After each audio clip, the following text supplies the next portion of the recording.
Here they come.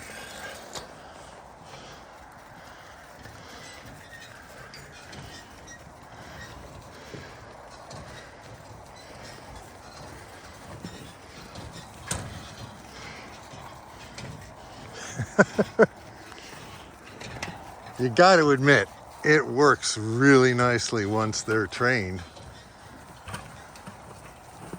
That's pretty much everybody.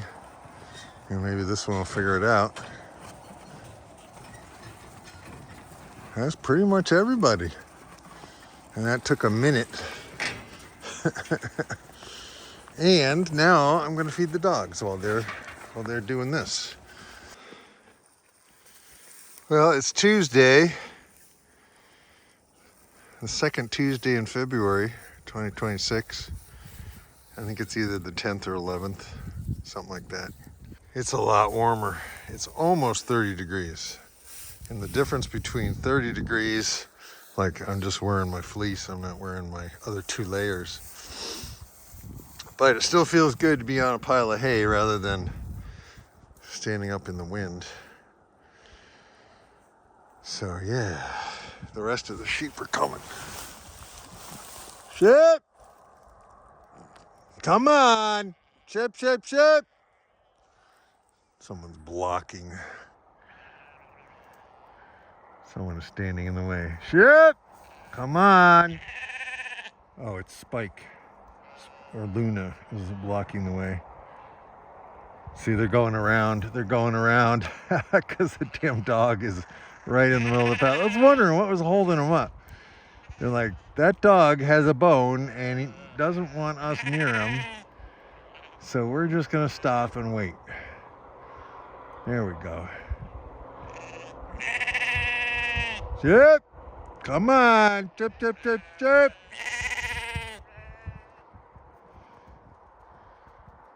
We got a lot of hay here. Come eat some hay. There's Blushy. Hey, Blushy. Hey, honey. That's my good girl. That's my good girl. I call her Blushy because she's got this little blush of color around her. She likes it. She likes being touched. Yeah, she's kinesthetic. Yeah, and here comes Spike. Hey, buddy. And he just chased everybody off. You want to come over here? I'm kind of sitting on a chair here.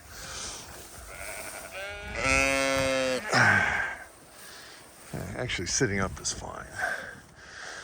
All right. Hey, it's Mark Shepard. Welcome to Healing Pastures, the farm church, and we're getting our church service going here. The congregation is just coming in. Ladies, sheep, come on. I don't know why they're just standing around. Maybe they had their fill of apples. But today, our scripture passage has not yet been chosen because I don't have the book with me. It's in the car. I should have brought it. Today, we are celebrating a shift in the weather. And no matter how difficult life gets, the thing I have to remind myself is that this too shall pass. Of course, I used that song last week, but that could be the message every single week, that the stuff that seems really hard is hard, but you'll get through it. That's the big message this week. And on the other side of the difficult and the challenging is confidence, is a realization that you can do it.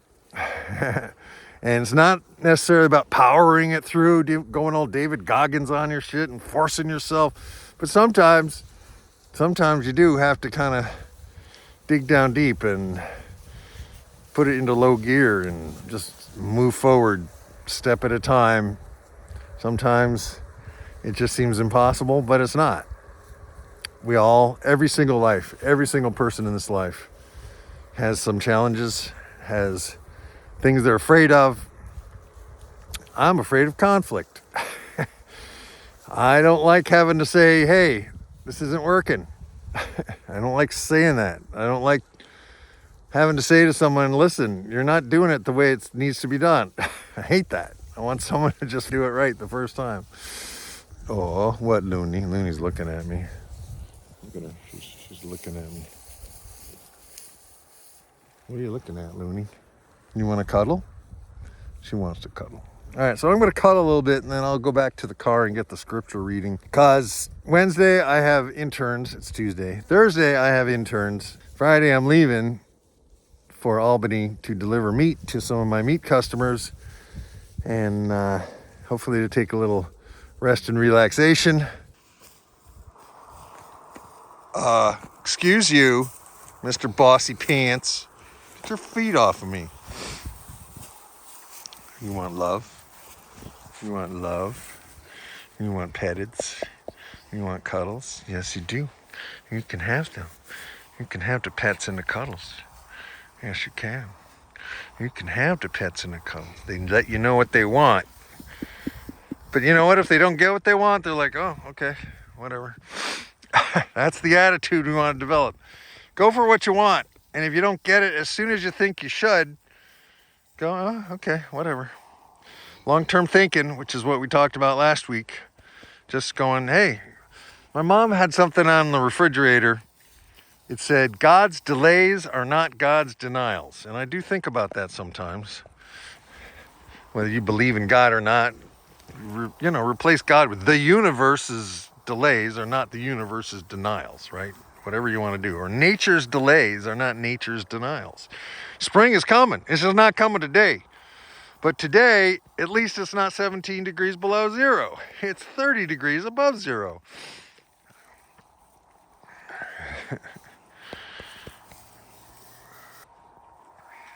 All right, well, so much for the Sunday message. I'm going to be away this weekend, people, so I'm getting this done early. If it's not as good as last week's, that's fine. Go watch last week's.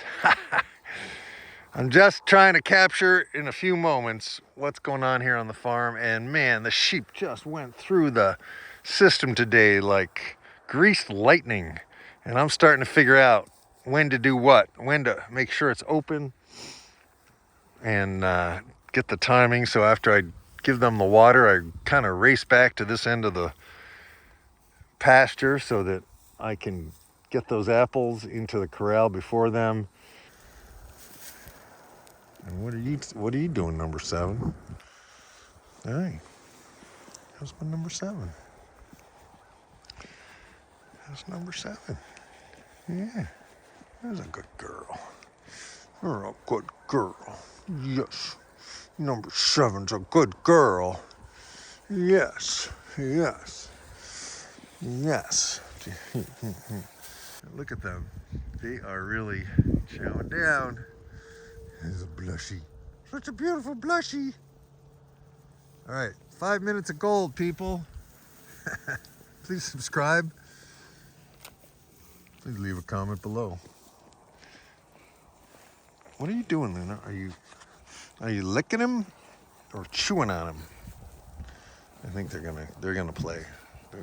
Look at that. She's like, no. Uh-oh, here we go. Here we go. You two. They just chew on each other.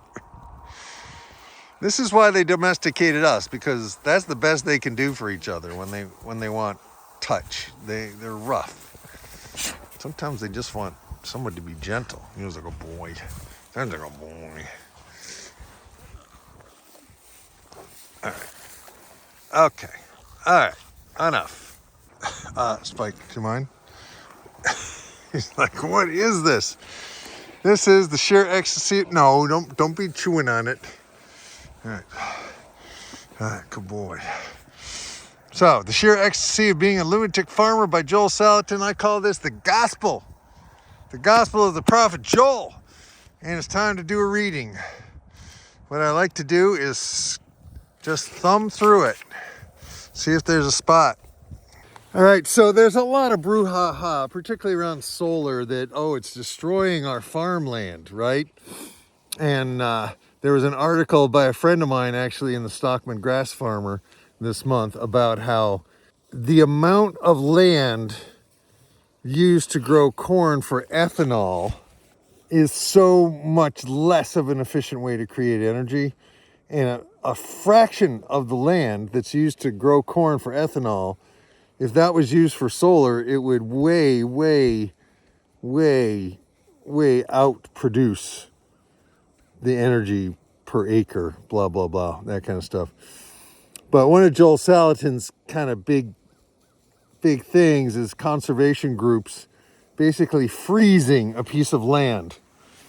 So essentially the land is not productive and it just kind of sits there, and because it's not really part of a full ecosystem, it just kind of grows weed trees and invasives, and whereas a really well managed regenerative farm just brings so much more productivity, so much more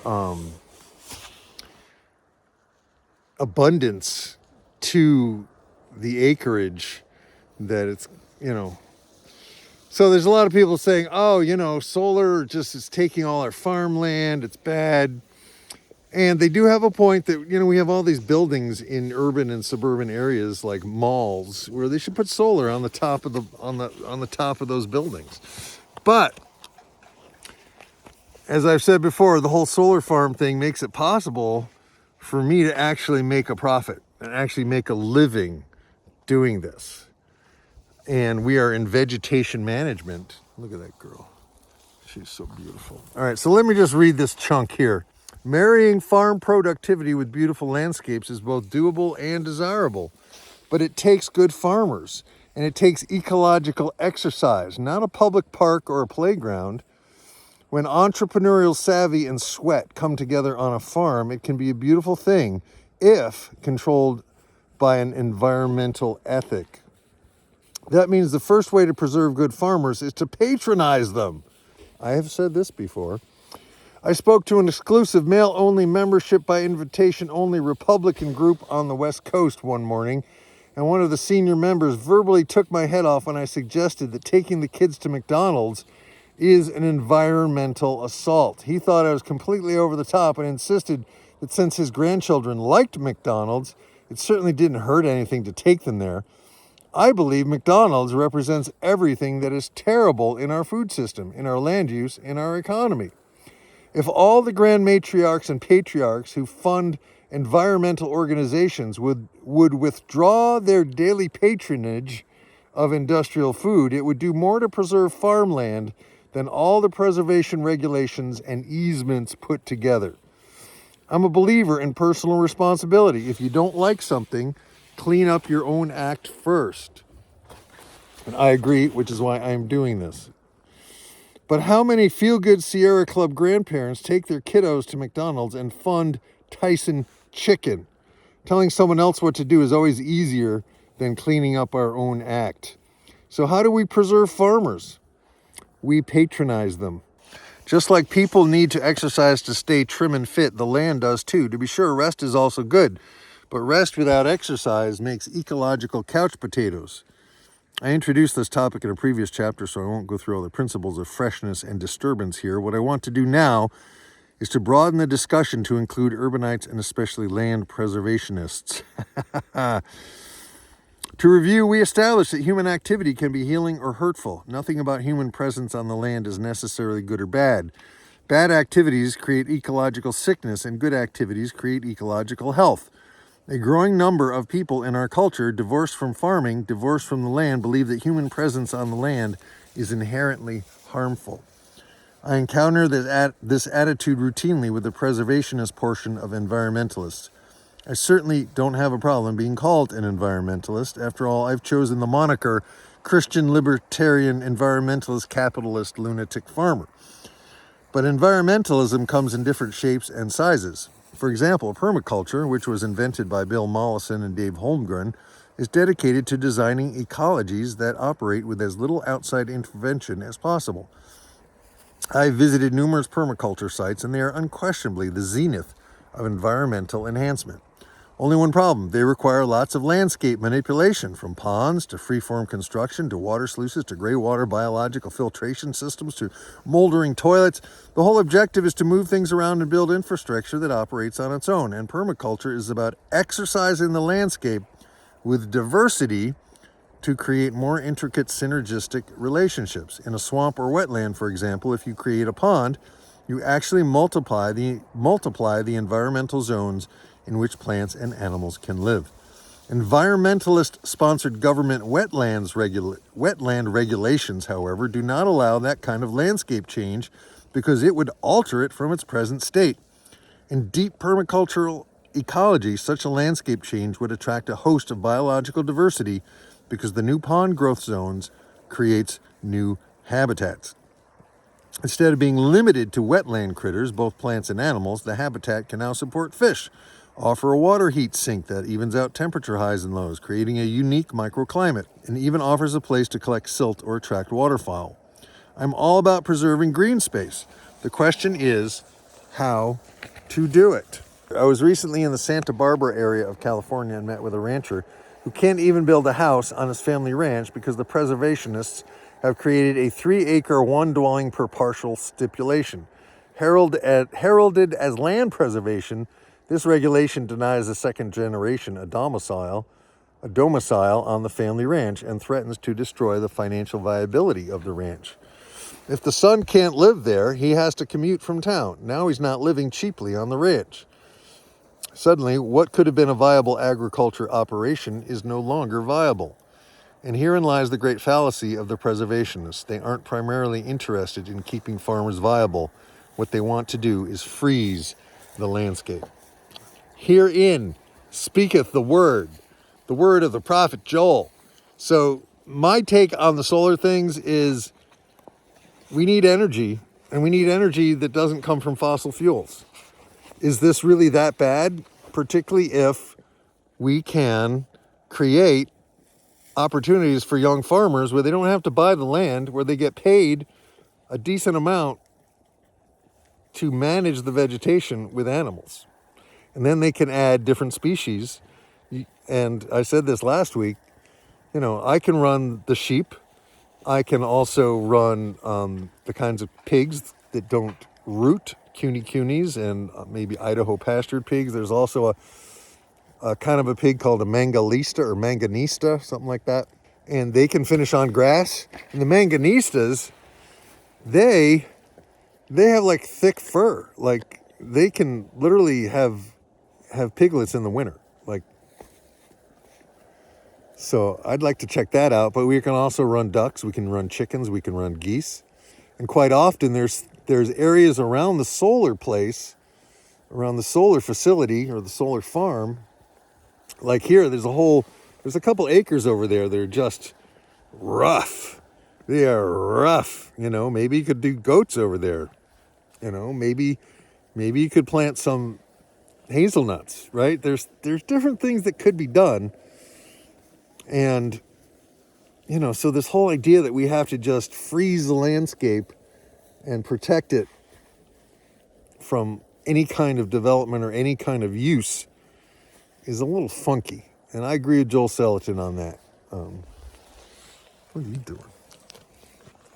you doing? Number 12. I'm liking you today. She's a good little girl. She's not even a year old. She's doing well. All right, so that's it for the Sunday message. I hope it's helpful.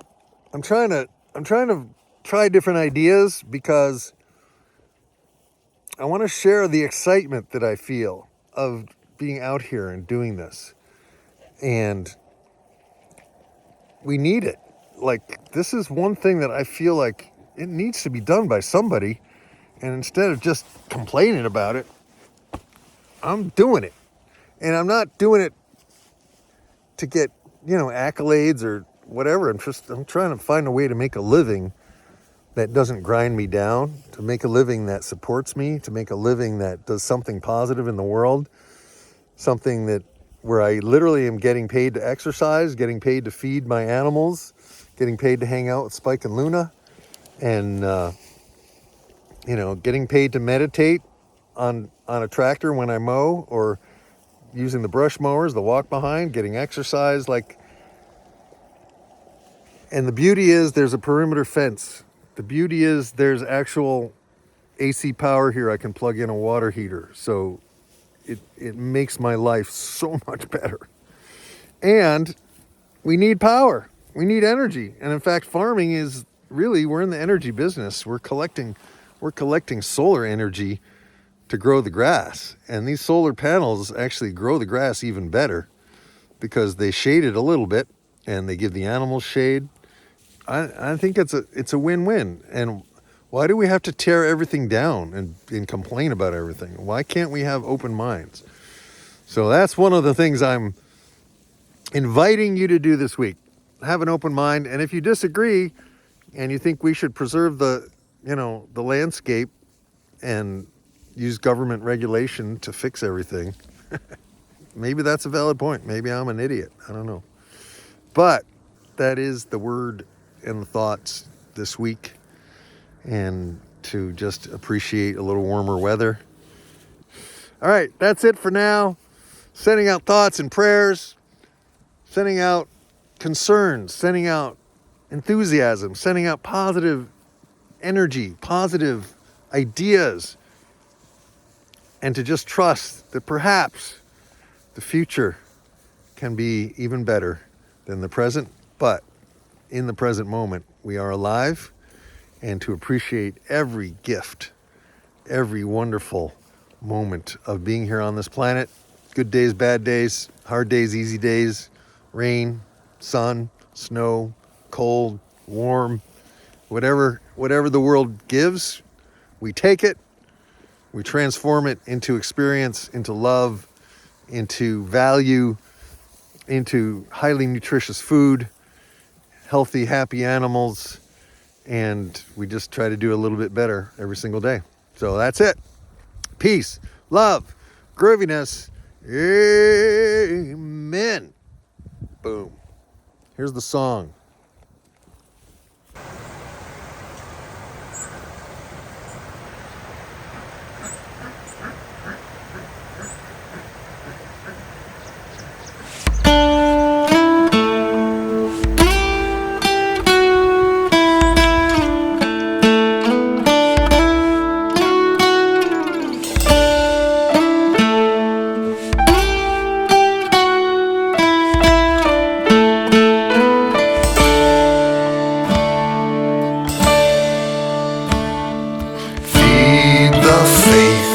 Starve the doubt, the only way out is through. Feed the faith, starve the doubt, the only way out is through. Feed the faith, starve the doubt, the only way out is through. Starve the doubt, the only way out is through. Feed the faith, starve the doubt, the only way out is through. Feed the faith, starve the doubt, the only way out is through.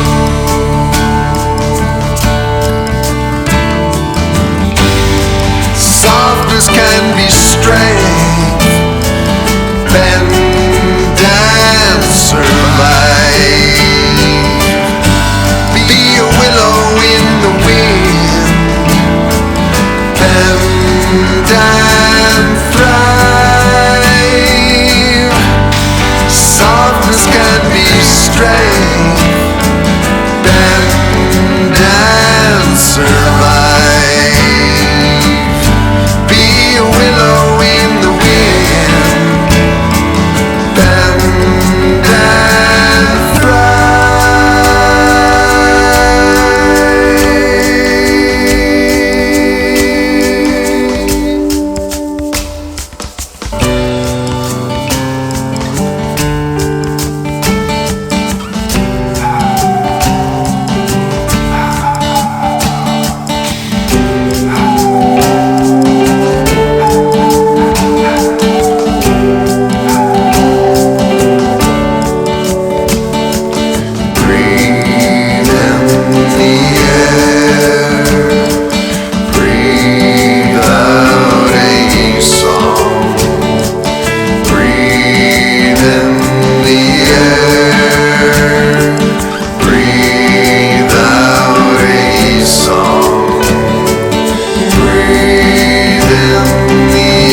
Breathe out a song.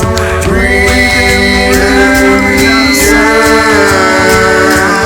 Breathe out a song. Breathe every sound.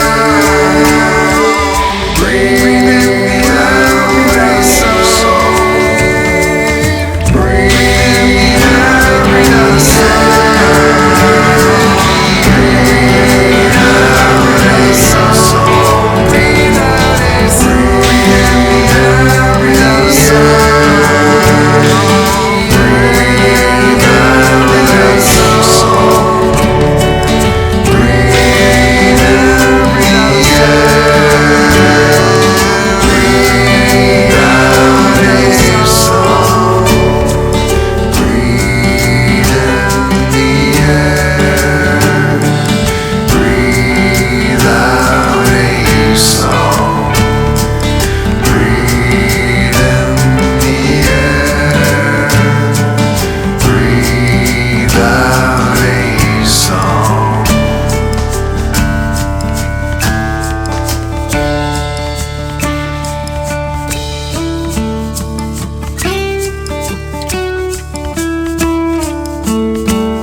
Starve the doubt, the only way out is through.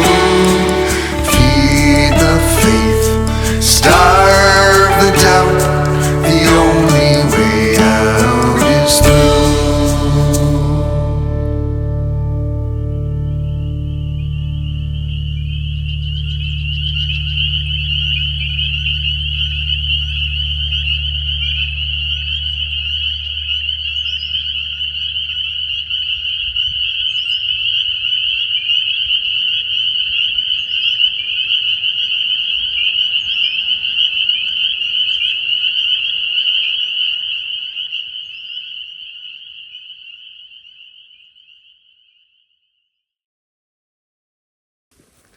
Hey, thanks for listening to the song. And again, if you haven't subscribed, please subscribe. Please leave a comment below, give it a thumbs up, and share this with someone who you think might enjoy it. Definitely check out the books of Joel Salatin.